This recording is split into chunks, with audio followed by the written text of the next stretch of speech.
Hello class 12 welcome back to concept capsule. நான் உங்கள் Vicky.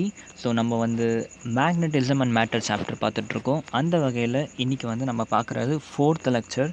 Okay, and ரொம்பவே இம்பார்ட்டண்ட்டான ஒரு லெக்சர் சொல்ல உங்கள் போர்டு எக்ஸாம் பாயிண்ட் ஆஃப் வியூலேருந்து properties of para dia and ferromagnetic material. Okay, உங்களுக்கு இப்போ பேராமேக்னெட்டிக், ஃபெரோமேக்னெட்டிக் அண்ட் டயாமேக்னெட்டிக் மெட்டீரியல்னால் என்னென்னு ரொம்ப கிளியராகவே லாஸ்ட் வீடியோ வரைக்கும் நான் சொல்லி கொடுத்துட்டேன். ஓகே, இந்த வீடியோவில் ப்ராப்பர்ட்டிஸ் படிப்பீங்க. ஓகே, இது டைரெக்டாக உங்களுக்கு டிஃப்ரென்ஸை கேட்பாங்க. Okay, difference between para dia and what ferromagnetic மெட்டீரியல்னு கேட்பாங்க. டோன்ட் வரி, கதை மாதிரி படிப்போம். டெஃபினட்டாக இன்றைக்கி வீடியோ பார்த்ததுக்கப்புறம் நீங்கள் இதை மகப் பண்ண வேண்டிய அவசியமே இல்லை. ஆட்டோமேட்டிக்கலாக நீங்களே எழுதிட்டே போயிடுவீங்க. சரியா? ஸோ ஒரு விஷயமும் நம்ம கான்செப்ட்ஸ்லாம் பார்க்கறனால நமக்கு ஸ்பெஷலாக சிசிஎன்ஸ்க்கு எதையுமே படிக்க வேண்டிய அவசியமே இல்லை. You will only need to concentrate on the video. Okay, just video கவனிங்க. ஆட்டோமேட்டிக்காக எல்லாமே உங்கள் மைண்டில் ஏற்றுறது என்னோட பொறுப்பு. சரியா? ஸோ வீடியோ ஸ்டார்ட் பண்ணிடலாம். ஸ்டார்ட் பண்ணுறதுக்கு முன்னாடி கான்செப்ட் கேப்சூல் யூடியூப் சேனலுக்கு நீங்கள் ஒரு வேளை புதுசாக இருந்தீங்கன்னாக்கா, என்னோடய எஃபர்ட்ஸ் தான் உங்களுக்கு பிடிச்சிருக்குன்னா definitely I think it's worth a subscription, right? So subscribe பண்ணுங்கள். சப்ஸ்கிரைப் பண்ண மறக்காதீங்க. ஜஸ்ட் 1 செகண்ட் ஆகும். I am waiting here. உடனே மேலே இப்படி தூக்குங்க. இந்த கீழே இருந்து தூக்குனிங்கன்னா சப்ஸ்கிரைப் பட்டன் வரும். அந்த சப்ஸ்கிரைப் பட்டனை கிளிக் பண்ணிவிட்டு just try to continue the video. And WhatsApp and Telegram group ரெண்டுமே இருக்குது. பட் மோஸ்ட்டாக வாட்ஸ்அப் குரூப் இன்னும் கொஞ்சம் நாள் க்ளோஸ் ஆகிடும். Okay, because it's getting filled very fast. And Telegram group is still active and it is having enormous number of materials. எல்லா மெட்டீரியல்ஸும் இதில் இருக்குது, including guide, previous solve papers, Arihant, and whatever you need, everything is in this Telegram channel. You just need to go to the Telegram channel, search it in the file and get whatever PDF you want. Okay, so நம்ம video start பண்ணலாம். Start பண்ணுறதுமே இந்த lesson நாளைக்கு நம்ம முடிச்சிடலாம்டா. சரியா? நாளைக்கு இந்த lesson முடிச்சுட்டு okay, we will start with electromagnetic induction, அதுக்கப்புறம் அல்டர்னேட்டிங் கரண்ட், அதுக்கப்புறமா electromagnetic wave. Okay, so my target is to finish your volume 1 before December. Okay, ஃபிசிக்ஸோட வால்யூம் 1 தான் ஆக்சுவலாக வெயிட்டேஜே அதிகம். ஓகே, வால்யூம் 2ல் wave optics important, ray optics important. Wave optics already நம்ம முடிச்சாச்சு, அப்லோட் பண்ணியிருக்கேன் பிடிஎஃபில். ஓகே, ஐ மீன் வீடியோ யூடியூப்பில் அப்லோட் பண்ணியிருக்கேன். அதை தவிர்த்து செகண்ட் பார்ட்டில் இம்பார்ட்டன்ட் பார்த்தா உங்களோட ரே ஆப்டிக்ஸ் இம்பார்ட்டன்ட் அண்ட் லாஸ்ட்டாக இருக்க செமிகண்டக்டர் இம்பார்ட்டன்ட். ஓகே, ஸோ மொத்தம் ஒரு 7 லெசன் இருக்குது உங்கள் செகண்ட் பார்ட்டில். அதில் wave optics, ray optics and semiconductor, இந்த 3 லெசன் தான் கொஞ்சம் கான்செப்சுவல் ஆஸ் வெல் அஸ் ஆக்சுவலாக ரே ஆப்டிக்ஸ் கான்செப்சுவல் கிடையாது, ரொம்ப டெப்த்தான ஒரு லெசன், ரொம்ப நிறைய படிக்க வேண்டியது வரும் அதில். அண்ட் வேவ் ஆப்டிக்ஸ் கான்செப்சுவல் ரொம்ப சூப்பராக எடுத்து வச்சுருக்கேன். யூ கேன் வாட்ச் இட் இந்த யூடியூப் பிளேலிஸ்ட்டில் போய் சர்ச் பண்ணுங்கள்.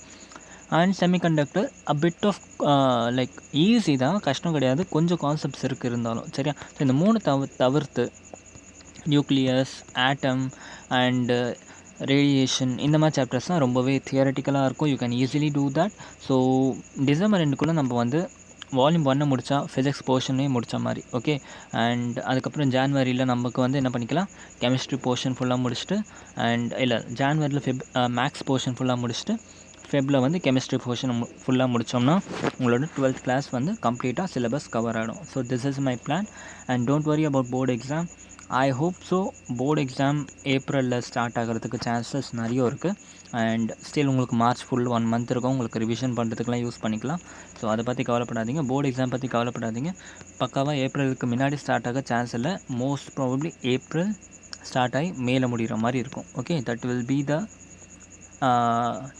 like most probable possibility of having your board exam. சரியா? So properties of diamagnetic, paramagnetic and ferromagnetic material பார்க்கலாம். ஓகே, ஸோ ஃபஸ்ட்டு நம்ம டயமேக்னெட்டிக் மெட்டீரியல்னு ஸ்டார்ட் பண்ணிடலாம். Okay, what is diamagnetic material? எல்லாருக்கும் ஆல்ரெடி நான் சொல்லியிருக்கேன். டயமேக்னெட்டிக் மெட்டீரியல்னாக்கா, சரி, ஒரு ஆட்டம்னு எடுத்தோம்னா அந்த ஆட்டமில் ஃபஸ்ட்டு என்ன ஆகுது, எலக்ட்ரான்ஸ் தான் ரெவால்வ் ஆகுது. ஓகே, அண்ட் லாஸ்ட் கிளாஸ் எல்லாம் படிச்சிருக்கோம், எலக்ட்ரான்ஸ் மூவ் ஆச்சுன்னா சார்ஜஸ் மூவ் ஆகுது. ஓகே, அப்போ எலக்ட்ரான்ஸ் மூவ் ஆகுதுனாக்கா ஆப்போசிட் டைரெக்ஷனில் நமக்கு கரண்ட் ஜென்ரேட் ஆகும்னு நம்ம லாஸ்ட் கிளாஸ்க்கே பார்த்தோம். கரெக்டாக? இன்னொரு விஷயம் என்னென்னா, எலக்ட்ரான்ஸ் ஆர் ரிவால்விங் இன் அ லூப். ஒரு க்ளோஸ் லூப்பில் எலக்ட்ரான்ஸ் ரிவால்வ் ஆகுது. அப்போ ஆப்வியஸ்லி கரண்ட்டும் ஒரு க்ளோஸ்ட் லூப்பில் ஃப்ளோ ஆகும். ஓகே, எப்போ கரண்ட் ஒரு க்ளோஸ்ட் லூப்பில் ஃப்ளோ ஆகுமோ அப்போ உங்கள் எல்லாருக்குமே தெரியும் அது எப்படி ஆகும், ஒரு க்ளோஸ்ட் கரண்ட் கண்டக்டராக ஆகிடும். ஓகே, அண்ட் உங்கள் எல்லாருக்கும் இன்னொரு விஷயம் நல்லா தெரியும், ஒரு closed current conductor closed current carrying conductor வந்து ஒரு மேக்னெட்டிக் டைபோலாக பிஹேவ் பண்ணுன்றது உங்களுக்கு தெரியும். கரெக்டாக? ஒரு மேக்னெட்டிக் டைபோல் இப்படி ஒரு மேக்னெட் மாதிரி பிஹேவ் பண்ண ஆரம்பிச்சிடும். இந்த இடத்துல ஃபீல்டு, இந்த இடத்துல ஃபீல்டு, இங்கே வந்து ஃபீல்டு இப்படி போகும். ஓகே, இந்த மாதிரி மேக்னெட் மாதிரி பிஹேவ் பண்ணணும் உங்களுக்கே தெரியும். கரெக்டாக?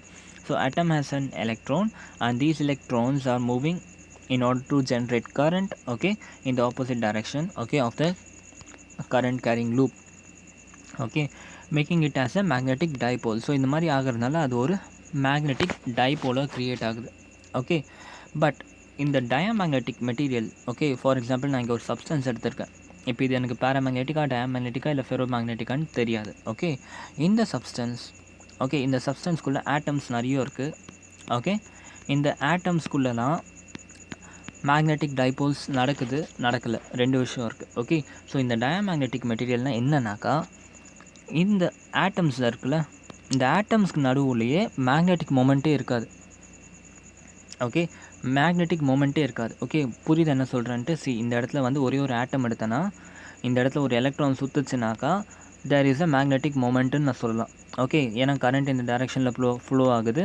Okay, so right hand thumb rule apply பண்ணுங்கள். கரண்ட் ஃப்ளோ ஆகிற டைரெக்ஷனில் உங்கள் ஃபிங்கர் வைக்கணும். ஓகே, மேக்னெட்டிக் மொமெண்ட் வந்து சம்வேர் லைக் திஸ் வரும் உங்களுக்கு. கரெக்டாக? ஸோ ஒரு மேக்னெட்டிக் மொமெண்ட் இருக்குது. பட் அதே ஆட்டமில், ஓகே, அதே ஆட்டமில் இஃப் தேர் ஆர் 2 எலக்ட்ரான்ஸ், அப்போ என்ன ஆகும்? 2 எலக்ட்ரான்ஸ் ஆப்போசிட் ஸ்பின்னில் வந்து ஓடிட்டு இருந்துச்சுனாக்கா, இப்படி ஒரு எலக்ட்ரான் போயிட்டுருக்கு, இன்னொரு எலக்ட்ரான் இப்படி போயிட்டுருக்கு. இது இப்படி போகுதுன்னா இது இப்படி போகுது. அப்போ என்ன ஆகுது? இதோட மேக்னெட்டிக் மொமெண்ட்டும் இதோட மேக்னெட்டிக் மொமெண்ட்டும் கேன்சல் ஆகுது. அப்போ நெட் மேக்னெட்டிக் மொமெண்ட் என்ன ஆகிடுச்சு? 0 ஆகிடுது. ஓகே, ஸோ டயாமேக்னெட்டிக் மெட்டீரியல்னால் அந்த மாதிரி மெட்டீரியல் தான். ஓகே, ஸோ அந்த மாதிரி மெட்டீரியலில் ஆட்டம்ஸ்குள்ளேயே வந்து மேக்னெட்டிக் மொமெண்ட்டே இருக்காது. ஆட்டம்ஸ்குள்ளேயே மேக்னெட்டிக் மொமெண்ட்டே இருக்காது. அந்த மாதிரி மெட்டீரியல்ஸை தான் டயாமேக்னெட்டிக் மெட்டீரியல்னு சொல்லுவோம். So the net magnetic moment of all the electrons in an atom adds up to 0. Okay, இந்த சப்ஸ்டன்ஸில் இருக்க எல்லா ஆட்டமையும், ஓகே, இந்த சப்ஸ்டன்ஸில் இருக்க எல்லா ஆட்டமோட நெட் மொமெண்ட் எடுத்தோம்னாக்கா நமக்கு வந்து ஃபைனலாக என்ன ஆகிடும்? 0 ஆகிடும். Okay, I mean sorry, ஆட்டம்ஸ்க்கே like இந்த ஆட்டம், இப்போ இந்த சப்ஸ்டன்ஸில் வந்து நிறைய ஆட்டம்ஸ் இருக்குது. கரெக்டாக? நிறைய ஆட்டம்ஸ் இருக்குது. இந்த ஆட்டம்ஸ்குள்ளே நிறைய எலக்ட்ரான்ஸ் இருக்குது. கரெக்டாக? நிறைய எலக்ட்ரான்ஸ் இருக்குது. ஸோ இந்த மாதிரி ஒரு ஆட்டமுக்கும் நெட் மொமெண்ட் எடுக்கிறேன். இதுக்கு ஒரு நெட் மொமெண்ட், இதுக்கு ஒரு நெட் மொமெண்ட், இதுக்கு ஒரு நெட் மொமெண்ட், இதுக்கு ஒரு நெட் மொமெண்ட், இதுக்கு ஒரு நெட் மொமெண்ட், இந்த மாதிரி எடுத்தாக்கா எல்லா ஆட்டமுக்கும் நெட் மொமெண்ட் கேன்சல் அவுட் ஆகுது. 0 0 0 0 0 0. அப்போ ஆப்வியஸாக என்ன ஆகுது? இந்த ஃபுல் சப்ஸ்டன்ஸையுமே நெட் மேக்னெட்டிக் மொமெண்ட்டே கிடையாது. கரெக்டாக? எல்லாமே கேன்சல் அவுட் ஆகுது. Because each atom does not have a net magnetic moment. கரெக்டாக? ஸோ இந்த மாதிரி மெட்டீரியல்ஸாக நம்ம என்ன சொல்லுவோம்னா டயாமேக்னெட்டிக் மெட்டீரியல்னு சொல்லுவோம். ஐ மீன் ஆமாம், டயாமேக்னெட்டிக் மெட்டீரியல்னு சொல்லுவோம். Okay, so net magnetic moment of all the electron of an atom adds up to 0. These are known as diamagnetism. Okay, okay, இந்த ப்ராசஸில் diamagnetism சொல்லுவோம். Okay, so in this case magnetic moment of an atom is 0. எப்படி magnetic moment of an atom? இப்போ for example helium எடுத்தோம்னா எத்தனை electrons இருக்குது? ஹீலியமில் 2 electrons இருக்குது. ஓகே, அதோட மாலிகுலர் ஆர்பிட்டல் டயக்ராம் வரைஞ்சிங்கன்னா என்ன ஆகும்? இப்படி வரைவீங்க. ஓகே, ஸோ இதுக்கு என்ன அர்த்தம்? ஒரு ஆட்டம் வந்து இப்படி சுற்றும், ஒரு எலக்ட்ரான் இப்படி சுற்றுது, ஒரு எலக்ட்ரான் வந்து இப்படி சுற்றுது.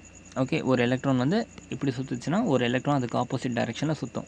ஓகே, அப்போ இதோட மேக்னெட்டிக் மொமெண்ட் ஃபார் எக்ஸாம்பிள் மேலே வருதுன்னா இதோட மேக்னெட்டிக் மொமெண்ட் கீழே வருது. அப்போ என்னாச்சு? ரெண்டு மொமெண்ட்டும் கேன்சல் அவுட் ஆகுது. கரெக்டாக? ஸோ அதான் சொல்கிறேன், in case of magnetic moment of an atom is 0, there will be no atomic dipole. சரியா? மேக்னெட்டிக் மொமெண்ட்டே கிரியேட் ஆகலைன்னா அப்போ மேக்னெட்டே இருக்காது. கரெக்டாக? மேக்னெட்டை தான் என்ன சொல்லுவோம்? அட்டாமிக் டைபோல்னு சொல்லுவோம். ஸோ மேக்னெட்டிக் மொமெண்ட்டே இல்லைன்னா மேக்னெட் அட்டாமிக் டைபோலாக அது ஆக்ட் ஆகாது. Okay, these are known as diamagnetic material. Simple ஞாபகம் வச்சுக்கணும். டயானா என்னது? பேர். ஓகே, எலக்ட்ரான்ஸ் பேரில் இருந்துச்சுனாக்கா மேக்னெட்டிசம் காமிக்காது. மேக்னெட்டிசம் எப்போ காமிக்காது? If they do not have magnetic dipole. Magnetic dipole இல்லைனாக்கா அது வந்து என்ன ஆகிடுச்சு? மேக்னெட்டிக் மொமெண்ட் காமிக்காது. அது அந்த அட்டாம் வந்து ஒரு மேக்னெட் மாதிரி ஆக்ட் ஆகாது. புரியுதா? அப்போ என்ன சொல்லிக்கலாம்? டயாமேக்னெட்டிக் மெட்டீரியல்ஸ் ஆர் மேக்னெட்டிக் மெட்டீரியலாக நான் மேக்னெட்டிக் மெட்டீரியலானா டெஃபினட்டாக நான் மேக்னெட்டிக் மெட்டீரியல். பிகாஸ் அதோட net magnetic moment 0. as each atom do not have any magnetic moment. புரியுதா? ஸோ இதுதான் வந்து டயாமேக்னெட்டிக் மெட்டீரியல். ஓகே, ஸோ இதை வந்து நம்ம ரெப்ரசன்ட் பண்ணோன்னா இப்படி பண்ணிக்கலாம். ஓகே, ஸோ இது வந்து ஒரு ஆப்ஜெக்ட், இந்த ஆப்ஜெக்ட்குள்ளே நிறைய ஆட்டம்ஸ் இருக்குது. இப்போ நான் வந்து ஜஸ்ட் ஆட்டம்ஸ் மட்டும்தான் காமிச்சிருக்கேன். ஓகே, இந்த ஒரு ஆட்டம்லேயும் ஒரு வேளை மேக்னெட்டிக் மொமெண்ட் இருந்துச்சுன்னா அந்த ஆட்டமாக காமிக்காமல் இந்த மாதிரி ஃபீல்ட் லைன் மாதிரி காமிப்பேன்.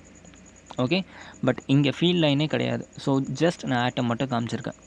ஒருவேளை இந்த ஆட்டமுக்கு ஒரு மேக்னெட்டிக் மொமெண்ட் இருந்துச்சா நான் இந்த ஆட்டமுக்கு மேலே ஒரு ஆரோ மார்க் காமிச்சிருப்பேன். அதே மாதிரி இங்கேயும் இருந்துச்சுன்னா ஒரு ஆரோ மார்க், இப்படி ஒரு ஆரோ மார்க் அப்படி காமிச்சிருப்பேன். பட் இங்கே எந்த ஆட்டமுக்குமே மேக்னெட்டிக் மொமெண்ட்டே கிடையாது. ஸோ வெறும் ஆட்டம் மட்டும் காமிச்சிருக்கேன். These are diamagnetic material. Okay, diamagnetic material are not atomic dipole. புரிஞ்சா? ஸோ எக்ஸாம்பிள்னு பார்த்தோம்னா nitrogen at standard temperature and pressure, water and NaCl, இதெல்லாம் வந்து இதோட எக்ஸாம்பிள்ஸ். ஓகே, ஸோ இப்போ இது புரிஞ்சதுனால உங்களுக்கு ப்ராப்பர்ட்டி ரொம்ப ஈஸியாக புரியும். ஓகே, இப்போ என்ன ஆகுதுன்னா ப்ராப்பர்ட்டி பார்க்குறதுக்குன்னா இன்னொரு விஷயத்தை காமிப்போம்.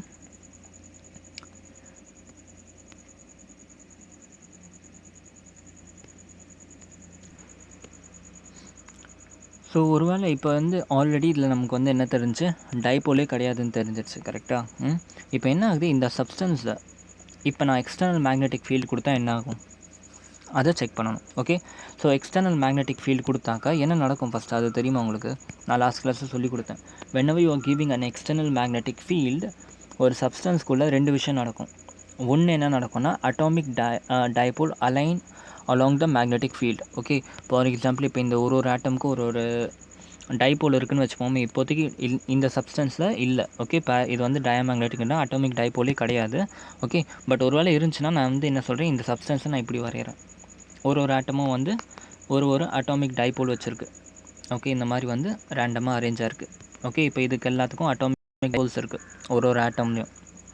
ஓகே, ஸோ இந்த மாதிரி இருந்துச்சுனாக்கா இதில் நான் ஒருவேளை எக்ஸ்டர்னல் மேக்னெட்டிக் ஃபீல்டு கொடுத்தேன்னா என்ன ஆகுதுனாக்கா, இந்த மாதிரி மேக்னெட்டிக் ஃபீல்டு எக்ஸ்டர்னல் கொடுத்தேன்னா என்ன ஆகுது, இந்த டைபோல்ஸ் எல்லாம் ரேண்டமாக அரேஞ்சாக இருக்க டைபோல்லாம் என்ன ஆகணும்னா அப்படியே ஃபுல்லாக வந்து ஒரே டைரெக்ஷனில் அந்த மேக்னெட்டிக் ஃபீல்டோட டைரெக்ஷன்லேயே இப்படியே அரேஞ்ச் ஆகும். ஓகே, ஆல்தோ இந்த மாதிரி ரொம்ப பர்ஃபெக்டாக அரேஞ்ச் ஆகாது, ஓரளவுக்கு மேலே கீழேன்னு இருக்கும் எப்போவுமே. ஓகே, ரொம்ப பர்ஃபெக்டாக அரேஞ்ச் ஆகிடுச்சுன்னா சேச்சுரேஷன் பாயிண்ட் ரீச் பண்ணோம், அதெல்லாம் அப்புறம் பார்ப்போம். பட் ஓரளவுக்கு வந்து மேக்னெட்டிக் ஃபீல்ட் லைனுக்கு ஏற்ற மாதிரி அதை வந்து அரேஞ்ச் பண்ணிக்கும். ஓகே, ஸோ இது வந்து ஃபஸ்ட்டு நடக்கும். ஒரு வேளை நான் வந்து எக்ஸ்டர்னல் மேக்னெட்டிக் ஃபீல்ட் கொடுத்தா முதல்ல இதான் நடக்கும். சரியா?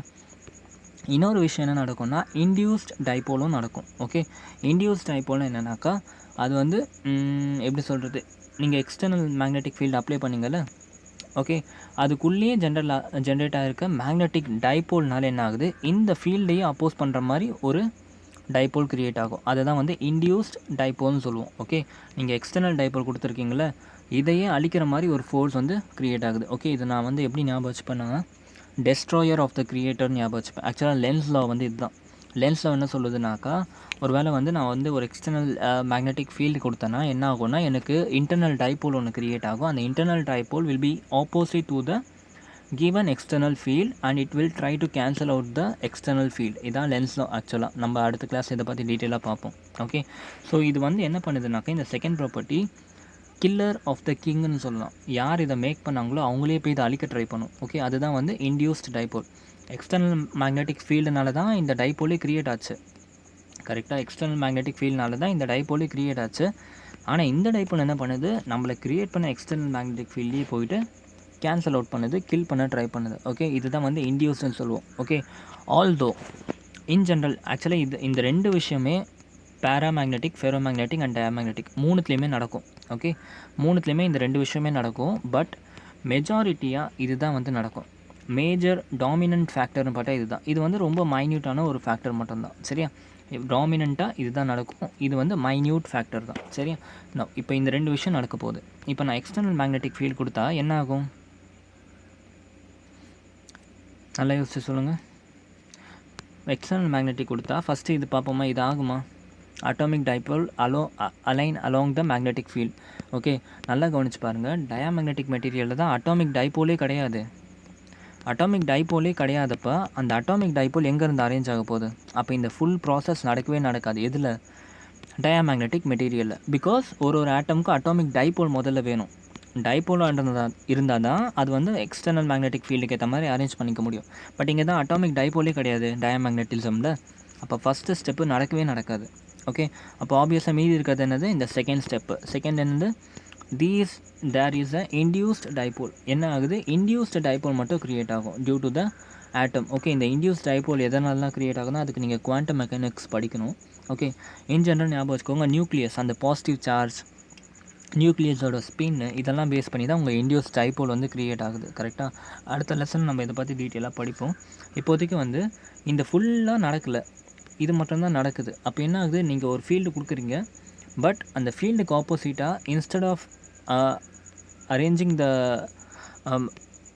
டைப்போஸ் அலாங் த ஃபீல்டு என்ன ஆகுது, நமக்கு டைப்போஸ் எல்லாம் ஃபீல்டையே அப்போஸ் பண்ண ஆரம்பிச்சிடுது. ஓகே, அப்போ இது என்ன ஆகிடுச்சு, ரிப்பல்லிங் மாதிரி ஆகுதா. ஓகே, இப்போ நீங்கள் வந்து இந்த பக்கம் போகணுன்னு நினைக்கிறீங்க, எதிர்க்கு ஒருத்தன் தள்ளி விட்றாங்கள, அப்போ என்ன ஆச்சு, நீங்கள் ரிப்பல் பண்ணுறீங்க. கரெக்டாக, ரிப்பல் பண்ண ஆரம்பிச்சிடுறீங்க. ஓகே, ஸோ அதுதான் வந்து இப்போ இங்கே நடக்க போகுது. Diamagnetic materials are weakly repelling மெட்டீரியல்ஸாக இருக்க போகுது. Okay, so first one won't happen since no atomic dipole. அப்போ ஆப்வியஸாக செகண்ட் ஒன் மட்டும்தான் நடக்கும். ஓகே, ஸோ இப்போ இங்கே ஒரு வேளை எக்ஸ்டர்னல் மேக்னெட்டிக் ஃபீல்ட் கொடுத்தனா என்னாகும், உள்ளுக்குள்ளே ரொம்ப கம்மியாக ரொம்ப வீக்காக induced magnetic field opposite to the applied magnetic field create பண்ணுவோம். ஸோ அதனால் என்ன ஆச்சு, நமக்கு வீக்லி ரிப்பல்லிங்காக இருக்குது. ஏன் வீக்லின்னு உங்களுக்கு வந்து இன்னும் கொஞ்சம் நேரத்தில் வந்து புரியும். ஓகே, வீக்லி ரிப்பல்லிங்காக இருக்க போது in external magnetic field. Okay, so diamagnetic மெட்டீரியல்னால் நல்லா புரிஞ்சா, ரொம்ப கிளியரில். ஓகே, ஸோ இப்போ பாருங்களேன், ப்ராப்பர்ட்டிஸ் வந்து உங்களுக்கு ஆட்டோமேட்டிக்காக இப்போ நீங்கள் இந்த கான்செப்ட் புரிஞ்சுக்கிட்டீங்களே. ஸோ இப்போ ப்ராப்பர்ட்டிஸ் வந்து உங்களுக்கு படிக்கிற மாதிரியே இருக்காது, ரொம்ப சிம்பிளாக இருக்கும். ஜஸ்ட் சி ஃபர்ஸ்ட் ப்ராப்பர்ட்டி என்ன, there are no atomic dipole. obviously atomic dipole இல்லை, பிகாஸ் ஒரு ஆட்டமில் என்ன ஆகிடுச்சு, நமக்கு டைப்போல்ஸே க்ரியேட் ஆகலை. ஏன்னா அது வந்து எப்படி இருந்துச்சு, பேடாக இருந்துச்சு, எல்லா எலக்ட்ரான்ஸும் பேடாக இருந்துச்சு. Okay, so there are no atomic dipole. Okay, so net magnetic moment of each atom is 0. So net magnetic moment of each atom were 0. அதனால் அது ஒரு அட்டாமிக் டைப்போலே கிடையாது. ஓகே, இந்த ப்ராப்பர்ட்டி புரிஞ்சா. செகண்ட் ப்ராப்பர்ட்டி என்ன, they are weakly repelled under external magnetic field. Obviously நம்ம பார்த்தோம். Okay, external magnetic field கொடுத்தா ரெண்டு நடக்கும், ஒன்று align along the external magnetic field, இன்னொன்று opposing the external magnetic field. இந்த அலைன் ஆகிற ப்ராப்பர்ட்டி நடக்கவே நடக்காது, ஏன்னா இது வந்து டோட்டலாக டைப்போலில் டிபெண்ட் பண்ணியிருக்கு. ஆனால் நம்ம டயமேக்னெட்டிக்கில் டைப்போலே கிடையாது. ஸோ இந்த ஃபர்ஸ்ட் ப்ராப்பர்ட்டி நடக்கவே நடக்காது. செகண்ட் ஒன் கண்டிப்பாக நடக்கும், அண்ட் அது வந்து அப்போஸ் பண்ணும். கரெக்டாக, பட் இது வந்து ரொம்ப வீக்காக இருக்கும், வீக்லி ரிப்பல்லிங்காக இருக்கும். ஓகே, ஸோ வீக்லி ரிப்பல்லிங் அது எவ்வளோன்றலாம் இன்னும் கொஞ்சம் நேரத்தில் உங்களுக்கு புரியும். ஓகே, ஸோ இன்னொரு குவான்டிட்டி உங்களுக்கு தெரியுமா, மேக்னெட்டிக் சசப்டிபிலிட்டின்ற ஒரு குவான்டிட்டி இருக்குது. Susceptibility, magnetic susceptibility. Okay, so அது எப்படி இருக்கும்னா, நான் லாஸ்ட் கிளாஸே உங்களுக்கு சொல்லியிருந்தேன், நெகட்டிவாக இருக்கும் அண்ட் லெஸ் வேல்யூவாக இருக்கும். லாஸ்ட் கிளாஸே நம்ம வந்து அதை பார்த்தோம். ஓகே, ஸோ நான் இன்னொரு வாட்டி எக்ஸ்பிளைன் பண்ணுறேன் சின்னதாக ஷார்ட்டாக கவனிங்க. we know that மேக்னடைசேஷனோட ஃபார்முலா என்ன, I equal to இந்த zeta into h. Okay, where I is the magnetization and h என்ன சொன்னேன், மேக்னடைசிங் ஃபீல்டு. ஓகே, இது வந்து இன்டர்னல் மேக்னட்டிசம்னு வச்சுக்கலாம், இது வந்து எக்ஸ்டர்னல் மேக்னட்டிசம்னு வச்சுக்கலாம். இது வந்து இன்டர்னல் ஜென்ரேட் ஆன மேக்னட்டிசம், இது நீங்கள் எக்ஸ்டர்னல் கொடுத்த மேக்னட்டிசம். ஓகே, இப்படி வச்சுக்கலாம். So I equal to zeta into h. Okay, zeta into h. இப்போ நான் ஒரு எக்ஸ்டர்னல் மேக்னெட்டிக் ஃபீல்டு கொடுக்குறேன். ஓகே, எக்ஸ்டர்னல் மேக்னெட்டிக் ஃபீல்டு வந்து கொடுக்குறேன். ஃபார் எக்ஸாம்பிள் சம்திங் ஏதோ ஒரு வேல்யூ எக்ஸ் கொடுக்குறேன். இப்போ என்ன ஆகிடுச்சு, எனக்கு ஐ வந்து எப்படி இருக்க போகுது, இன்டர்னல் மேக்னெட்டிக் ஃபீல்டில் ரெண்டு ப்ராப்பர்ட்டி இருந்துச்சு. ஒன்று டைப்போல்னால, இன்னொன்று வந்து இன்டியூஸ்னால. டைப்போல்னால நடக்கலை, இன்டியூஸ்னால opposite direction to the external field நடந்துச்சு. So -x. கரெக்டாக, -x. அப்போ ஜீட்டாவோட வேல்யூ எப்படி இருக்குது, ஜீட்டோட வேல்யூ வந்து -x டிவைடட் பை எக்ஸ்ன்னு பண்ணோம்னா மைனஸ். ஸோ ஜீட்டோட வேல்யூ வந்து நெகட்டிவாக இருக்குது. ஓகே, ஜீட்டாவோட வேல்யூ வந்து நெகட்டிவாக இருக்குது அண்ட் ஜீட்டோட வேல்யூ வந்து ஸ்மாலாக இருக்குதுன்னு எப்படி சொல்கிறேன்னா, ஃபார் எக்ஸாம்பிள் இப்போ நான் வந்து எக்ஸ்டர்னல் மேக்னெட்டிக் ஃபீல்டு வந்து 1000 டெஸ்லா கொடுக்குறேன்னு வச்சுப்போமே. ஓகே, 1000 டெஸ்லா கொடுத்தேன்னா இப்போ என் ஜீட்டாவோட வேல்யூ என்ன, உங்கள் எல்லாருக்குமே தெரியும், ஜீட்டாவோட வேல்யூ வந்து 10⁻³ ஐ மீன் ஆமாம் 10⁻³ ஜீட்டாவோட வேல்யூ. ஓகே, ஸோ இப்போ என்னோடய இன்டர்னல் மேக்னெட்டிக் ஃபீல்டு எவ்வளோ வந்துடுச்சு, -10⁻³ into 1000. ஓகே, ஸோ பாருங்கள் எவ்வளோ கம்மியான ஒரு மேக்னெட்டிக் ஃபீல்டுக்கு ஜென்ரேட் ஆகிருக்கு. நீங்கள் 1000 கொடுத்தீங்க டெஸ்லா, 1000 டெஸ்லா கொடுத்தீங்க, பட் இன்டர்னல் மேக்னெட்டிக் ஃபீல்டு எவ்வளோ ஜென்ரேட் ஆகிருக்கு, இட் இஸ் 0.1 ஏதோ ஜென்ரேட் ஆகிருக்கு. நீங்கள் 1000 ஃபீல்டு கொடுத்தீங்க, 1000 டெஸ்ட்லாம் கொடுத்தாக்கா உங்களுக்கு ரிசல்ட் அப்போசிங் ஃபோர்ஸ் எவ்வளோ வருது, ஜஸ்ட் 0.1. ஓகே, ஸோ அதுதான் சொன்னேன், it is negative and small. Okay, so ஜென்ரலாக இந்த ஜீட்டாவோட வேல்யூ வந்து 10⁻³ 10⁻⁹ வரைக்கும் இருக்கும். ஓகே, பட் ஒரு எக்ஸப்ஷன் இருக்குது, சூப்பர் கண்டக்டர்ஸ்லாம் மட்டும் ஒரு எக்ஸப்ஷன் இருக்குது. அதுக்கு வந்து ஜீட்டா வேல்யூ வந்து -1 வரைக்கும் போகலாம். அது வந்து ஸ்ட்ராங்லி ரிப்பலிங்காக இருக்கும் ஜென்ரலாக. ஓகே, சூப்பர் கண்டக்டர்ஸ் மட்டும் ஸ்ட்ராங்லி ரிப்பலிங்காக இருக்கும். நம்ம அந்த சாப்டர் படிக்கிறப்போ உங்களுக்கு நல்லா புரிய வைக்கிறேன். ஓகே, ஸோ இது வரைக்கும் புரிஞ்சா 3 ப்ராப்பர்ட்டி பார்த்துருக்கோம். These are there are no atomic dipole, okay, weakly repelling and magnetic susceptibility வந்து நெகட்டிவ் அண்ட் ஸ்மாலாக இருக்கும். ஓகே, ஸோ இப்போ ஆப்வியஸாக ரிலேட்டிவ் பெர்மியபிலிட்டியும் நீங்கள் சொல்லிடலாம். ரிலேட்டிவ் பெர்மியபிலிட்டி ஃபார்மில் என்ன, μr = 1 + ஜீட்டா. ஓகே, ஜீட்டா வேல்யூ கம்மியாக இருக்குது அண்ட் நெகட்டிவாக இருக்குது. அப்போ ஆப்வியஸாக என்ன ஆகிடுச்சு, 1ஓட ரொம்ப கம்மியான வேல்யூவாக மாறிடும் அது. ஓகே, ஸோ அதனால் relative permeability is slightly less than 1. Okay, 1 + zeta, so relative permeability is slightly less than 1. இப்போ ஒருவேளை நான் இந்த மேக்னெட்டிக் மெட்டீரியலை நான் ஒரு நான் யூனிஃபார்ம் மேக்னெட்டிக் ஃபீல்டில் வச்சேன்னா என்ன ஆகும்னாக்கா, diamagnetic substance move from strong to weak field region. அதாவது இப்போ நான் யூனிஃபார்ம் மேக்னெட்டிக் ஃபீல்ட்னால் ஒரு இடத்துல வந்து என்ன ஆகிடுச்சு, மேக்னெட்டிக் ஃபீல்டு அதிகமாக இருக்கும், ஒரு இடத்துல வந்து மேக்னெட்டிக் ஃபீல்டு கம்மியாக இருக்கும். ஸோ இந்த மாதிரி ஒரு இடத்துல கொண்டு போய் நான் டயமேக்னெட்டிக் சப்ஸ்டன்ஸ் வச்சேன்னா அது என்ன ஆகும்னா, எந்த இடத்துல கம்மியான ஃபீல்டு இருக்கோ அந்த பக்கம் போய் உட்காந்துக்கும். ஓகே, ஆப்வியஸாக, ஏன்னா இதுக்கு வந்து என்ன ஆகிடுச்சு, ரிப்பல்லிங் பவர் இருக்குது. நீங்கள் கொடுக்குற ஃபீல்டை ரிப்பல் பண்ணுது. அப்போ நிறைய இடத்துல ஒரு ஃபீல்டு இருந்துச்சுன்னா அந்த பக்கம் இது போக ட்ரை பண்ணுமா, போக ட்ரை பண்ணாது. கரெக்டு தானே, புரிஞ்சா? இப்போ உங்களுக்கும் எனக்கும் வந்து செட்டே ஆகுது, ஏன்னா நான் ஃபிசிக்ஸ் டீச்சர். ஓகே, ஃபிசிக்ஸ் டீச்சர்னால் யாருக்குமே பிடிக்காது. கரெக்டாக? ஸோ நம்ம 2 பேரும் ஒரு டூருக்கு போகிறோம். ஓகே, நீங்கள் என்கிட்ட வர ட்ரை பண்ணிங்களா, இல்லை உங்கள் ஃப்ரெண்டுக்கிட்ட போக ட்ரை பண்ணுவீங்களா? ஆப்வியஸாக உங்கள் ஃப்ரெண்டுக்கிட்ட தான் போக ட்ரை பண்ணுவீங்க, பிகாஸ் யூ ஹேட் மீ. கரெக்டாக? நீங்கள் வந்து என்ன ஹேட் பண்ணுவீங்க. ஸோ என்னை ஹேட் பண்ணுறதுனால என்கிட்ட வரத்துக்கு நீங்கள் விரும்ப மாட்டீங்க. கரெக்டாக? ஸோ அதுதான் இங்கேயும் நடக்குது. ஓகே, ஸோ இன் நான் யூனிஃபார்ம் மேக்னெட்டிக் ஃபீல்ட் நம்ம டயமேக்னெட்டிக் சப்ஸ்டன்ஸ்லாம் என்ன பண்ணும், ஸ்ட்ராங்கர் ஃபீல்ட்லேருந்து வீக்காக இருக்க ஃபீல்டுக்கு வந்து மூவ் பண்ண ட்ரை பண்ணும். Okay, so magnetic field line வரைஞ்சோம்னு வச்சுக்கோங்க, இது வந்து ஒரு டயமேக்னெட்டிக் சப்ஸ்டன்ஸ். ஓகே, டயமேக்னெட்டிக் சப்ஸ்டன்ஸை எக்ஸ்டர்னல் மேக்னெட்டிக் ஃபீல்ட் லைன் எப்படி இருக்கும்னா, டென்சிட்டி. ஓகே, எப்படி இருக்கும்னா, இப்போ ஃபார் எக்ஸாம்பிள் 3 மேக்னெட்டிக் ஃபீல்டு அமிச்சேன்னா டயமேக்னெட்டிக் சப்ஸ்டன்ஸ் கூட ஒரே ஒரு மேக்னெட்டிக் ஃபீல்டு மட்டும்தான் போகும். ஏன் அப்படின்னா, நான் ஆல்ரெடி சொன்னேன், அது வந்து ரிப்பல் பண்ண போகுது, மேக்னெட்டிக் ஃபீல்டை ரிப்பல் பண்ண போகுது. கரெக்டாக? ஸோ என்ன ஆகிடுச்சு, சில மேக்னெட்டிக் ஃபீல்ட்ஸ் எல்லாம் என்ன ஆகும், இது வந்து என்ன மாதிரி ரிப்பல் பண்ணி விட்டுரும், எக்ஸ்டர்னல் மேக்னெட்டிக் ஃபீல்டை ரிப்பல் பண்ணி விட்டுரும். ஓகே, ஸோ கன்க்ளூஷன் என்னன்னா, inside the diamagnetic substance the magnetic field density is lesser as compared to the outside environment. புரிஞ்சா? அவ்வளோதான்டா. சரி, இப்போ இந்த பாயிண்டில் உங்களுக்கு வந்து மகா பண்ணாமலே நீங்களே வந்து ஆட்டோமேட்டிக்காக எழுதிடுவீங்க. ஓகே, ஸோ இப்போ அடுத்த பேராமேக்னெட்டிக் மெட்டீரியல் பார்ப்போம். பேராமேக்னெட்டிக் மெட்டீரியல், சரியா? ஸோ டயமேக்னெட்டிக் மெட்டீரியல் என்ன பிரச்சனை வந்துச்சு நமக்கு ஸ்டார்டிங்கில், ஒரு ஆட்டமுக்கும் டைபோலே க்ரியேட் ஆகலை. ஓகே, டைபோலே க்ரியேட் ஆகலை. கரெக்டாக? ஃபார் எக்ஸாம்பிள் ஹீலியம், அதோட எலக்ட்ரான்ஸ்லாம் பேடாக இருந்ததுனால அதுக்கு வந்து டைபோலே க்ரியேட் ஆகலை. ஓகே, ஒருவேளை நான் லித்தியம், சோடியம் அந்த மாதிரி எடுத்தேன்னா, இப்போ சோடியம் எடுத்தேன்னா அட்டாமிக் நம்பர் 11. ஓகே, அதை எப்படி நான் போடுவேன், 1s2 2s2 2p6 3s1ன்னு போடுவேன். ஓகே, ஸோ இது பேட், ஸோ இது கேன்சல் அவுட், இது பேட், இதுவும் கேன்சல், இதுவும் எல்லாமே பேட். கரெக்டாக? ஸோ இந்த 3 விஷயத்துலையுமே நெட் மேக்னெட்டிக் மொமெண்ட் வந்து 0. பட் ஆனால் இந்த லாஸ்ட் எலிமெண்ட் 3s, இதில் வந்து பேட் எலக்ட்ரான் இல்லை. ஓகே, ஒரே ஒரு அன்பேட் எலக்ட்ரான் மட்டும் இருக்குது. ஸோ இந்த அன்பேட் எலக்ட்ரானால் என்ன ஆகிடுச்சு, நமக்கு ஒரு மேக்னெட்டிக் மொமெண்ட் க்ரியேட் ஆகுது. கரெக்டாக? ஸோ இதே மாதிரி இப்போ ஃபார் எக்ஸாம்பிள் இது ஒரு சோடியம் மெட்டலில் ஒரு பெரிய சப்ஸ்டன்ஸ் எடுத்துருக்கேன்னா, இந்த மாதிரி எத்தனை ஆட்டம்ஸ் இருக்குது, ஒரு ஆட்டம்லேயும் இந்த மாதிரி அன்பேட் எலக்ட்ரான் சேர்ந்து என்ன ஆகுது, உங்களுக்கு நிறைய மேக்னெட்டிக் மொமெண்ட் க்ரியேட் பண்ணிவிடுது. ஓகே, நிறைய மேக்னெட்டிக் மொமெண்ட் க்ரியேட் பண்ணிடுது. சரியா? அப்போது ஒரு யூனிட் வால்யூம் எடுத்தோன்னா அதில் கண்டிப்பாக நெட் மேக்னெட்டிக் மொமெண்ட் வந்து என்ன இருக்க போகுது சொல்கிறேன். ஓகே, இப்போதைக்கு உங்களுக்கு என்ன தெரிஞ்சிருக்கு, லாஸ்ட் கிளேஸில் டயமேக்னெட்டிக்கில் மேக்னெட்டிக் மொமெண்ட்டே இல்லை, ஒரு ஆட்டமுக்குமே மேக்னெட்டிக் மொமெண்ட் கிடையாது. பட் இங்கே each atom has a magnetic moment. Okay, இந்த 2 பாயிண்ட் தான் அதுக்கும் இதுக்கும் டிஃப்ரென்ஸ். ஓகே, அங்கே வந்து each atom does not have a magnetic moment, இங்கே each atom has a magnetic moment. Okay, இப்போ அடுத்த பாயிண்ட்டுக்கு ஜம்ப் பண்ணி போவோம். The net magnetic moment of all the electron in an atom do not add up to 0. Okay, so they behave as a atomic dipole. So கண்டிப்பாக என்னாச்சு, இது வந்து atomic டைபோலாக பிஹேவ் பண்ணும்.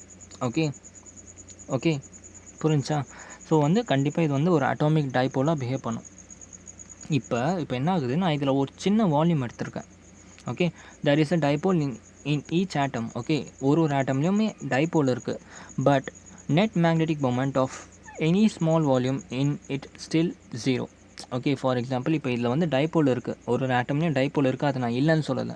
ஓகே, பட் இந்த டைபோல்லாம் என்ன ஆகிடுச்சு, ரொம்ப ரேண்டமாக அரேஞ்சாக இருக்குது. ஓகே, ஒன்று மேலே இருக்குன்னா ஒன்று கீழே இருக்குது. ஓகே, எப்படி ஒரு ஒரு ஆட்டமில் பார்த்தோம், நம்ம ஸ்பின் மாறுறதுனால டோட்டலாக கேன்சல் அவுட் ஆச்சுன்னு பார்த்தோம். அந்த மாதிரி ஒரு ஒரு ஆட்டமுக்கு மேலே டைபோல் மூமெண்ட் இருந்துச்சுன்னா ஒரு ஆட்டமுக்கு கீழே இருக்குது. ஸோ இது ரெண்டும் கேன்சல் ஆகும். ஒரு ஆட்டமுக்கு இப்படி இருக்குன்னா ஒரு ஆட்டமுக்கு இப்படி இருக்கும். ஸோ இது ரெண்டும் கேன்சல் ஆகிட்டு அதோட காம்பனண்ட் வரும். கரெக்டாக? ஸோ என்ன ஆகிடுச்சு, இந்த மாதிரி ஒரு சின்ன வால்யூம் எடுத்துக்கிட்டு அந்த வால்யூமில் நான் நெட் மேக்னெட்டிக் மூமெண்ட் எடுத்தேன்னா எனக்கு 0 வந்துச்சுன்னா அந்த மாதிரி மெட்டீரியலை நான் வந்து என்ன சொல்லலாம், பேராமேக்னெட்டிக் மெட்டீரியல்னு சொல்லலாம். நல்லா கவனிங்க, பேராமேக்னெட்டிக் மெட்டீரியல்னால் the are those material, okay, which has definitely electric dipole in each atom. Okay, but when I consider small volume, and if I calculate net magnetic moment, the net magnetic moment and the addition of all the magnetic moment will be equal to 0. Okay, அந்த கேஸில் வந்து magnetic மொமெண்ட்டே கிடையாது, அதனால் 0. Okay, இங்கே magnetic moment இருந்தும் magnetic moment net வந்து 0 ஆச்சு because of the random motion.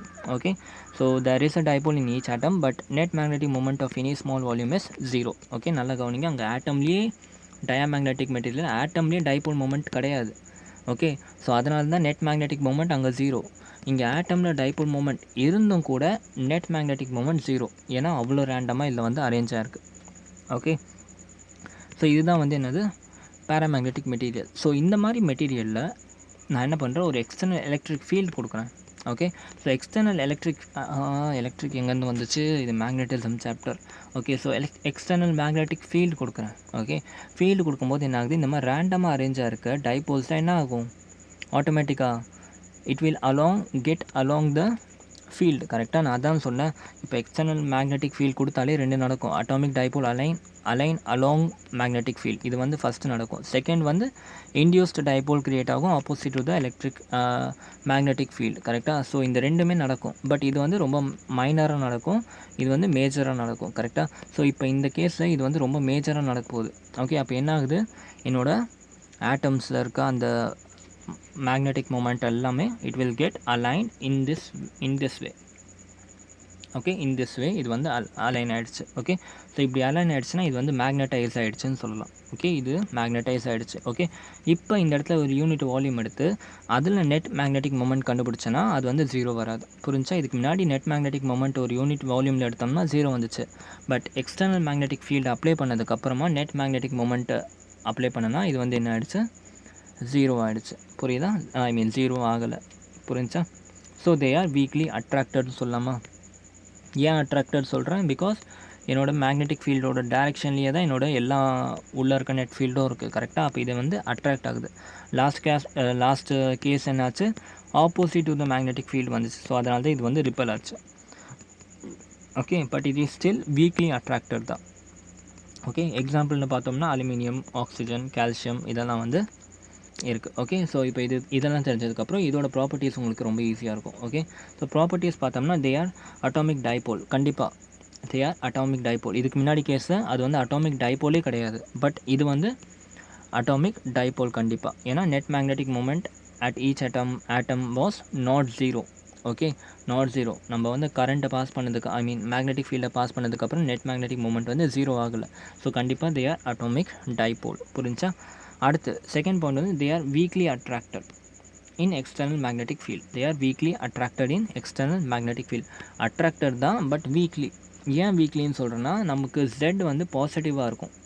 Okay, Z பாசிட்டிவாக இருக்கும், ஆனால் ஸ்மாலாக இருக்கும். ஓகே, Z ஏன் பாசிட்டிவாக மாறுச்சு, we know that I equal to zeta into h. அதே ஈக்குவேஷன் தான். உங்களோட h வந்து நான் ஃபார் எக்ஸாம்பிள் ஃபீல்டு ஒன்று கொடுக்குறேன்னாக்கா, எக்ஸ் கொடுக்குறேன்னா அதே டைரெக்ஷனில் தான் எனக்கு மேக்னெட்டிக் ஃபீல்டும் ஜென்ரேட் ஆகும், அதுவும் வந்து எக்ஸ். கரெக்டாக? அதே டைரெக்ஷனில் தான் ரெண்டும். அப்போ இதுவும் பாசிட்டிவ், இதுவும் பாசிட்டிவ். அப்போ ஜீட்டா வந்து ஆப்வியஸாக என்ன ஆகிடுச்சு, பாசிட்டிவாக ஆகிடுச்சு. ஓகே, பாசிட்டிவாக ஆகிடுச்சு.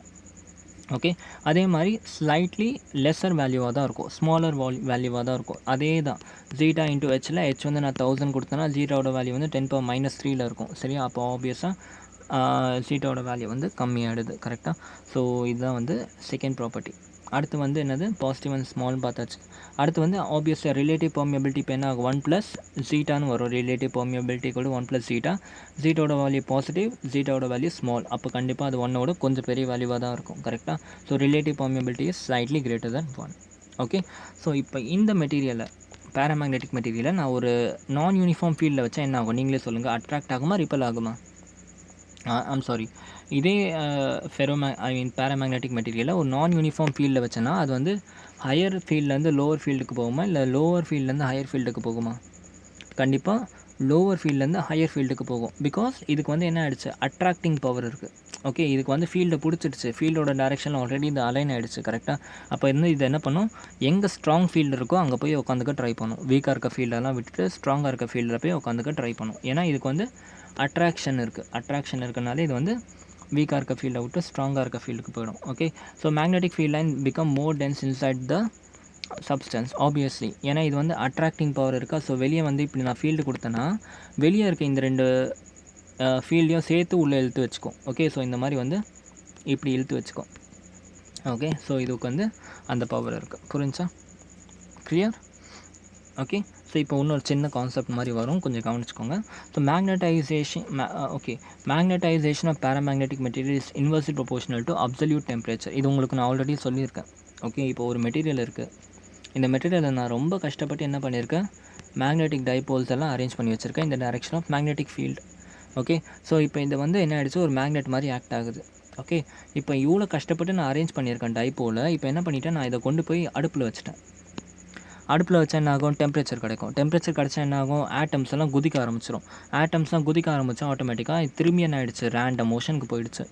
ஓகே. ஸோ இந்த மாதிரி ரேண்டம் மோஷனுக்கு போயிடுச்சுன்னா இதோட மேக்னடைசிங் பவர் வந்து என்ன ஆகிடுச்சு, கம்மியாகிடுச்சு. கரெக்டாக? ஸோ அதான் இங்கே சொல்லியிருக்கேன். So magnetization of paramagnetic material is inversely proportional to absolute temperature. Okay. Okay. So உங்களுக்கு வந்து இதை வந்து I = C × B0 × Tன்னு சொல்லுவோம். Okay. I = CB0/T. okay, where I is your magnetization, okay, and T is your temperature and B0 is your magnetic field ன்னு வச்சுக்கலாம். Okay. C வந்து Curie temperature. Okay. C வந்து Curie temperature. Okay. So உங்கள் எல்லாருக்கும் தெரியும் B0 என்னென்னு எழுதிக்கலாம். B0க்கு வந்து μ × Fன்னு போட்டுக்கலாம். உங்கள் எல்லாருக்குமே தெரியும். ஓகே. சாரி, μ × Hன்னு போட்டுக்கலாம். உங்கள் எல்லாருக்குமே தெரியும். அடுத்து வந்து I என்ன போட்டுக்கலாம், X × Hன்னு போட்டுக்கலாம்.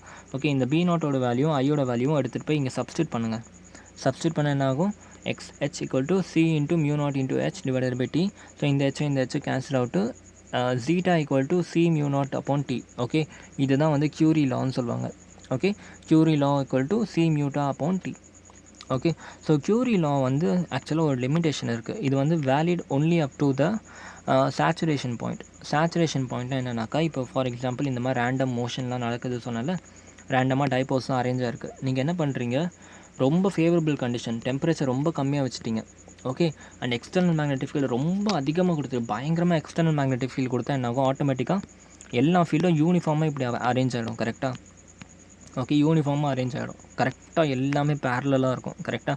இவ்வளோ நேரம் வந்து இது ஓரளவுக்கு அரேஞ்ச் ஆனாலும் 1-2 அப்படி இப்படி இருந்துச்சு. இப்போ வந்து நீங்கள் இந்த மாதிரி ஃபேவரபிள் கண்டிஷன் வச்சதுக்கப்புறம் எல்லா டைப்போலும் ஒரே மாதிரியாக அரேஞ்ச் ஆகிடும். ஓகே. இதுதான் வந்து சேச்சுரேஷன் பாயிண்ட்னு சொல்லுவோம். ஓகே. இந்த சேச்சுரேஷன் பாயிண்ட்டுக்கு அப்புறமா ஒரு வேளை நான் டெம்பரேச்சரை வந்து கம்மி பண்ணாலும் சரி, அதிகம் பண்ணாலும் சரி, இந்த மேக்னெட்டிக் சசப்டிபிலிட்டி வந்து கரெக்டான வேல்யூஸை காமிக்காது. ஃபார் எக்ஸாம்பிள் டெம்பரேச்சர் அதிகமாக்குனா இதோட வேல்யூ வந்து கம்மியாகணும். கரெக்டாக? அப்புறம் டெம்பரேச்சர் அதிகமாக்கினா, இப்போ இந்த மாதிரி அரேஞ்ச் ஆனதுக்கப்புறம் நான் டெம்பரேச்சர் அதிகமாக்கினா கூட எனக்கு வந்து சையோட வேல்யூ வந்து கம்மியாகாது. ஓகே. ஸோ அதனால் Curieஸில் வந்து it is valid only up to saturation point. Okay. அதை பற்றிலாம் நம்ம இன்னொரு வாட்டி பார்ப்போம், டீட்டெயிலாக பார்ப்போம். ஓகே. ஸோ அந்தளவுக்கு இப்போ உங்களுக்கு 12th லெவலில் அது தேவையில்லை. ஓகே. ஸோ இப்போதைக்கு இதை மட்டும் தெரிஞ்சு வச்சுக்கோங்க. அப்சல்யூட் டெம்பரேச்சருக்கு இன்வெர்ஸ்லி ப்ரொபோர்ஷனலாக இருக்கும் மேக்னடைசேஷன். புரிஞ்சா? ஓகே. அதுவே நம்ம வந்து ஒரு வேளை எக்ஸ்டர்னல் மேக்னெட்டிக் ஃபீல்டை எடுத்துட்டோம்னா, ஓகே, அகெயின் என்ன ஆகிடுது, மேக்னடைசேஷன் ஓவர் ஆகிடும். ஓகே. ஏன்னா நம்ம எக்ஸ்டர்னல் மேக்னெட்டிக் ஃபீல்டு கொடுத்ததுக்கப்புறம் தான் மேக்னெட்டிக் டைபோலே கிரியேட் ஆச்சு. ஓகே. நான் ஸ்டார்டிங்லேயே சொன்ன மாதிரி மேக்னெட்டிக் ஃபீல்டு எக்ஸ்டர்னல் கொடுக்கலன்னா அது வந்து மேக்னெட்டிக் டைபோலே கிரியேட் ஆகாது. ஏன்னா ஒன்றுக்கும் கேன்சல் ஆகிடுது. அந்த ரேண்டம் மோஷனால் ஒன்று கேன்சல் ஆகிடுச்சு. ஸோ எக்ஸ்டர்னல் மேக்னெட்டிக் ஃபீல்டு கொடுத்ததுக்கப்புறம் தான் அது வந்து டைபோலே கிரியேட் ஆச்சு. கரெக்டாக? ஸோ இதுதான் வந்து சொல்கிறேன். ஒரு வேளை ரிமூவ் பண்ணிட்டேன்னா அந்த ப்ராப்பர்ட்டிலாம் போயிடும். ஓகே. கிளியர்? அடுத்து லாஸ்ட் பார்த்துருவோமா, ஃபெரோமேக்னெட்டிக் மெட்டீரியல் பார்த்துருவோம். ஃபெரோமேக்னெட்டிக் மெட்டீரியல்னால் என்ன? ஃபெரோமேக்னெட்டிக் மெட்டீரியலுக்கும் பேராமேக்னெட்டிக் மெட்டீரியலுக்கும் ரொம்ப பெரிய டிஃப்ரென்ஸ் தான் இல்லை, ரொம்ப சின்ன டிஃப்ரென்ஸ் தான், ஆனால் மேஜர் ரோல் ப்ளே பண்ணும். ஓகே, இதுக்கும் வந்து அட்டாமிக் டைபோல் எக்ஸிஸ்ட். ஓகே, இதுக்கும் வந்து atomic dipole exist. But okay, ஒரு கண்டிஷன் இருக்குது. ஓகே, என்னென்னா the atomic dipole interact with each other. இதோட பேராமேக்னெட்டிக்கோட என்ஹான்ஸ்டு வெர்ஷன் தான் ஃபெரோமேக்னெட்டிக் மெட்டீரியல். ஓகே, பேராமேக்னெட்டிக் மெட்டீரியல்லையும் அட்டாமிக் டைபோல் எக்ஸிஸ்ட் ஆச்சு மேக்னெட்டிக் ஃபீல்ட் கொடுத்ததுக்கப்புறம். ஓகே, பட் ஃபெரோமேக்னெட்டில் என்ன டிஃப்ரென்ஸ்னால், இந்த டைபோல்ஸ்னால் அதுங்களுக்குள்ளேயே வந்து கம்யூனிகேட் பண்ணிக்கோங்க. ஓகே, அதுங்களுக்குள்ளேயே பேசிக்கிட்டு என்ன ஆகும், ஒரே டைரெக்ஷனில் நீங்கள் வந்து அதுங்களே ஆட்டோமேட்டிக்காக அரேஞ்ச் ஆகிடும். நீங்கள் ஃபீல்டு தான் கொடுக்கணுன்ட்டுலாம் இல்லை. ஓகே, இப்போ இந்த இடத்துல ஒரு ஃபெரோமேக்னெட்டிக் மெட்டீரியல் வச்சுருக்கீங்கன்னா அதுங்களுக்குள்ளேயே அதுங்க வந்து என்ன ஆகிடும், டைபோலை வந்து அரேஞ்ச் பண்ணி வச்சுக்கும். ஓகே, ஸோ இந்த மாதிரி ஒரு காலனி மாதிரி க்ரியேட் பண்ணிக்கும். ஓகே, அதுங்க ஒரு ஏரியா மாதிரி க்ரியேட் பண்ணிக்கும். இப்போ ஒரு ராஜா இருந்தாங்கன்னா இந்தியாவில், அவங்க ஒரு ஏரியா வந்து ஆட்சி பண்ணாங்க. கரெக்டாக, அவங்க ஒரு மாதிரி இருப்பாங்க, இவங்க ஒரு மாதிரி இருப்பாங்க, அவங்க ஒரு மாதிரி இருப்பாங்க. அந்த மாதிரி இந்த சப்ஸ்டன்ஸ்குள்ளே ரொம்ப சின்ன சின்ன ஏரியா வந்து டிவைட் ஆகிருக்கும். ஓகே, இந்த ஒரு ஏரியாலையும் ஒரு மாதிரி அரேஞ்ச் ஆகிருக்கும். ஃபார் எக்ஸாம்பிள் இங்கே பாருங்கள், இங்கே இருக்க டைபோல்ஸ்லாம் மேலே பார்த்த மாதிரி இருக்குது, இங்கே இருக்க டைபோல்ஸ்லாம் சைடில் பார்த்த மாதிரி இருக்குது, இங்கே இருக்கிறது இந்த டைரெக்ஷன், இங்கே இருக்கிறது இப்படி பார்த்த மாதிரி. ஸோ எல்லாமே ஒரு ஏரியாவில் ஒரு மாதிரி இருக்குது. ஓகே, ஸோ இந்த ஏரியாஸை தான் வந்து நம்ம டொமைன்ஸ்னு சொல்லுவோம். Okay, so the atomic interaction with each other and okay, என்ன சொல்கிறேன் நான், த atomic dipole interact with each other that they themselves align in the same direction in small volume. Okay, ஒரு சின்ன வால்யூமில் ஒரே டைரெக்ஷனில் அரேஞ்ச் ஆகிக்கும். அந்த வால்யூமை டொமைன்னு சொல்லுவோம், டொமைன்ஸ். ஓகே, அப்போ இந்த சப்ஸ்டன்ஸ் ஃபுல்லாக வேரியஸ் டொமைன்ஸ் க்ரியேட் ஆகிரும். ஓகே, ஒரு டொமைன்லேயும் ஒரு மாதிரி அரேஞ்ச் ஆகிருக்கும். ஓகே, ஸோ இதுதான் வந்து பேராமேக்னெட்டிக்கும் ஃபெரோமேக்னெட்டிக்கும் இருக்க டிஃப்ரென்ஸ். ஓகே, பேராமேக்னெட்டிக்கில் இந்த மாதிரி அரேஞ்ச்மெண்ட்டை பார்க்க முடியாது, பட் ஃபெரோமேக்னெட்டிக்கில் டொமைன்ஸ் க்ரியேட் ஆகிடும். டொமைன்ஸ்குள்ளே அப்படியே automatically they will arrange to themselves. Okay, இப்போ ஒருவேளை நான் ஒரு எக்ஸ்டர்னல் மேக்னெட்டிக் ஃபீல்ட் கொடுத்தா என்ன ஆகும்னா, நல்லா கவனிங்க, ஒரு எக்ஸ்டர்னல் மேக்னெட்டிக் ஃபீல்ட் கொடுத்தாக்கா என்ன ஆகும்னா, ஃபார் எக்ஸாம்பிள் நான் இப்படி ஒரு எக்ஸ்டர்னல் மேக்னெட்டிக் ஃபீல்ட் கொடுக்குறேன். ஓகே, அப்போ என்ன ஆகும்னா, எந்த டொமைன் நம்ம எக்ஸ்டர்னல் மேக்னெட்டிக் ஃபீல்டு மாதிரியே இருக்கோ அந்த டொமைன் வந்து பெருசாகிக்கிட்டே போகும். ஓகே, இப்போ ஒரு ராஜா இருக்கார். ஓகே, இந்த ராஜா இருக்கார். ஓகே, இந்த ராஜாவுக்கு வந்து பிரிட்டிஷர்ஸ்லாம் பிடிக்கும்னு வச்சுப்போமே. ஓகே, மீதி நிறைய ராஜாஸ்லாம் இருக்காங்க. இந்த ராஜாவுக்கு வந்து பிரிட்டிஷர்ஸ்லாம் பிடிக்கும். ஓகே, இப்போ வெளியே இருந்து பிரிட்டிஷர்ஸ் வந்தால் இந்த 4 கிங்டமில் எந்த கிங்டமுக்கு போவாங்க, இந்த கிங்டம் தான் போவார். ஏன்னா இந்த கிங்டமுக்கு தான் பிரிட்டிஷர்ஸ்லாம் பிடிச்சிருக்கு. ஓகே, ஒன்ஸ் பிரிட்டிஷர் இந்த கிங்டம் போனதுக்கப்புறம் என்ன பண்ணுவான், ராஜாவுக்கு ஹெல்ப் பண்ணி ஃபுல்லாக கேப்சர் பண்ண ட்ரை பண்ணுவோம். அப்படியே இந்த கிங்டம் பெருசாகிக்கிட்டே போகும். ஒரு பாயிண்டில் ஃபுல்லாக இந்த கிங்டமாக ஆக்குப்பை பண்ணிவிடுவோம். அதே மாதிரி தான். ஸோ ஒரு எக்ஸ்டர்னல் மேக்னெட்டிக் ஃபீல்டு கொடுத்தாக்கா என்ன ஆகுது, எந்த டொமைன் வந்து நம்ம எக்ஸ்டர்னல் மேக்னெட்டிக் ஃபீல்டு மாதிரியே இருக்கும். ஃபார் எக்ஸாம்பிள் இங்கே எக்ஸ்டர்னல் மேக்னெட்டிக் ஃபீல்டு இப்படி கொடுத்துருக்கேன், என் டொமைன் வந்து இது கூட மேட்ச் ஆகுதுன்னா இந்த domain will start growing. Okay, இந்த டொமைன் பெருசாகி இந்த மாதிரி ஆகிடும். ஓகே, அப்புறம் இன்னும் கொடுக்க இந்த டொமைன் இன்னும் பெருசாகிடும், அப்புறம் இன்னும் பெருசாகி அப்புறம் ஃபுல்லாக பெருசாகிடும். Okay, so on applying external magnetic field the domain growth happens. Okay, so இதுதான் வந்து ஃபெரோமேக்னெட்டிக் சப்ஸ்டன்ஸ்குள்ளே நடக்கும். Okay, they are strongly attracted in external magnetic field. Okay, ஒரு வேளை எக்ஸ்டர்னல் மேக்னெட்டிக் ஃபீல்ட் கொடுத்தோம்னா இது வந்து ஸ்ட்ராங்லி அட்ராக்டட். ஓகே, இவ்வளோ நேரம் பார்த்தோன்னா weakly attracted, weakly repelled. But ferromagnetic substance வந்து ரொம்ப ஸ்ட்ராங்காக அட்ராக்ட் பண்ணும். Okay, strongly attracted. எக்ஸாம்பிள் வந்து iron, cobalt and nickel. Okay, இதெல்லாம் வந்து எக்ஸாம்பிள்ஸ். புரிஞ்சா? ஸோ இப்போ ப்ராப்பர்ட்டிஸ் பார்ப்போமா. ஸோ ப்ராப்பர்ட்டிஸ்னால் இப்போ நீங்களே எழுதிடுவீங்க. அட்டாமிக் டைபோல் எப்படி இருக்கோ இதுக்கு, ஃபெரோமேக்னெட்டிக்கில் கண்டிப்பாக it will exist. பட் எப்படி எக்ஸிஸ்ட் பண்ணும், it will exist in a domain. Okay, so எப்படி எழுதணும்னா atomic dipole exist and are aligned in the same direction in small volume known as domain. புரிஞ்சா? Atomic dipole exist but as a domain. Okay, அங்கே வெறும் atomic dipole exist மட்டும்தான், இங்கே டொமைனாக exist பண்ணுது. Okay, second strongly attracted. இது வந்து உங்களுக்கு இல்லை, 2 பாயிண்ட்டும் உங்களுக்கு தெரிஞ்சிருக்கும். ஓகே, அதுக்கப்புறம் ஜீட்டாவோட வேல்யூ எப்படி இருக்கும், பாசிட்டிவ் அண்ட் லார்ஜ். உங்களுக்கு நான் போன கிளாஸில் சொன்னேன், பாசிட்டிவாக இருக்கும் அண்ட் லார்ஜ் வேல்யூவாக இருக்கும் ஜீட்டாவோட value. Okay, and obviously mu ஆரும் வந்து ஆஸ் ஜீட்டாவோட வேல்யூ இஸ் லார்ஜ், மியூ ஆரும் வந்து ரிலேட்டிவ் பர்மியபிலிட்டியும் வந்து லார்ஜாக இருக்கும். ஓகே, ஸோ இதில் எந்த பிரச்சனையும் இல்லை. ஒரு நான் யூனிஃபார்ம் மேக்னெட்டிக் ஃபீல்டு வச்சேன்னா இது வந்து எங்கே போகும், obviously it will move immediately to the strong region. ஏன்னா அதுவே வந்து ஸ்ட்ராங் ரீஜன் தேடி போகிறப்ப இது வந்து ஸ்ட்ராங்லி அட்ராக்டட், இது கண்டிப்பாக போகாமல் இருக்காதுல்ல. ஸோ இமீடியட்லி ஸ்ட்ராங் ரீஜனுக்கு வந்து ட்ராவல் பண்ணிவிடும். ஓகே, ஸோ மேக்னெட்டிக் ஃபீல்டோட டென்சிட்டி பார்ப்போமா. மேக்னெட்டிக் ஃபீல்டோட டென்சிட்டி எப்படி இருக்கும், ஆப்வியஸாக இதுக்குள்ளே அட்ராக்ட் ஆகிருக்கும். இதுக்குள்ளே வந்து டென்சிட்டி அதிகமாக இருக்கும். ஏன்னா எல்லா ஃபீல்டையும் இது வந்து வாங்கிக்கும். ஓகே, ஸோ இந்த மாதிரி வந்து ஃபீல்ட் லைன்ஸ் க்ராஸ் ஆகாது. நான் சும்மா வரைகிறதுக்காக வரைஞ்சிருக்கேன். பட் ப்ராக்டிக்கலி ஃபீல்ட் லைன்ஸ்லாம் வந்து இந்த மாதிரி வந்து க்ராஸ் பண்ணாது. Okay, so magnetic field density will be higher inside the substance. புரிஞ்சா? இது வரைக்கும் கிளியரில்? ஸோ லாஸ்ட்டாக ஒரே ஒரு பாயிண்ட் இருக்குது டெம்பரேச்சர் பேஸ் பண்ணி, அதை மட்டும் பார்த்துருவோம். ஓகே, ஸோ அதான் சொன்னேன். On removing the external magnetic field. Okay, பேராமேக்னெட்டிக்கில் என்ன ஆச்சு? பேராமேக்னெட்டிக்கில் எக்ஸ்டர்னல் மேக்னெட்டிக் ஃபீல்டை ரிமூவ் பண்ணாக்கா மேக்னெட்டிசம் ப்ராப்பர்ட்டி போயிடுச்சு. ஓகே, பட் ஃபெரோமேக்னெட்டிக் மெட்டீரியலில் அப்படி சொல்ல முடியாது. சில வீடியோஸ்லாம் பார்த்தீங்கன்னா உடனே கண்ணை மூடிட்டான்னு சொல்கிறாங்க. ஃபெரோமேக்னெட்டிக் சப்ஸ்டன்ஸை மேக்னெட்டிக் ஃபீல்டை ரிமூவ் பண்ணிட்டாலும் மேக்னெட்டாக இருக்கும்னு சொல்லுவாங்க. That is false.